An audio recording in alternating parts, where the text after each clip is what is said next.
بسم اللہ الرحمن الرحیم۔ نالج بک کے سامعین کرام السلام علیکم۔ سامعین، آج کا ہمارا موضوع ہے حضرت عائشہ رضی اللہ تعالی عنہا کا نکاح کس ہجری میں آپ صلی اللہ علیہ وآلہ وسلم سے ہوا۔ یہ امیر المومنین حضرت ابو بکر صدیق رضی اللہ تعالی عنہ کی نور نظر صاحبزادی ہیں۔ ان کی والدہ ماجدہ کا نام ام رومان ہے۔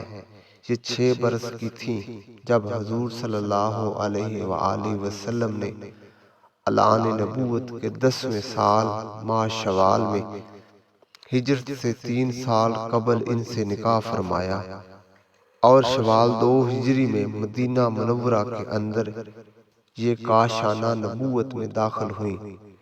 ازواج مطہرات میں یہی کنواری تھی اور بارگاہ نبوت صلی اللہ علیہ وآلہ وسلم میں محبوب ترین بیوی تھیں۔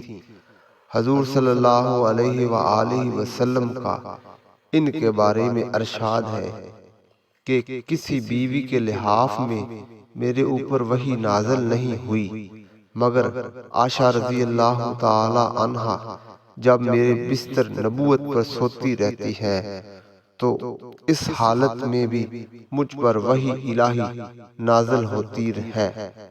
بخاری جلد اول۔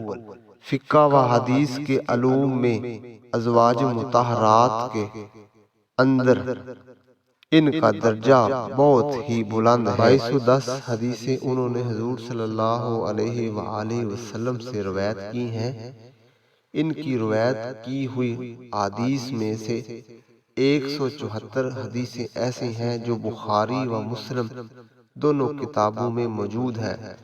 54 حدیثیں ایسی ہیں جو صرف بخاری شریف میں ہیں، اور 68 حدیثیں وہ ہیں جن کو صرف امام مسلم نے اپنی کتاب صحیح مسلم میں تحریر کیا ہے۔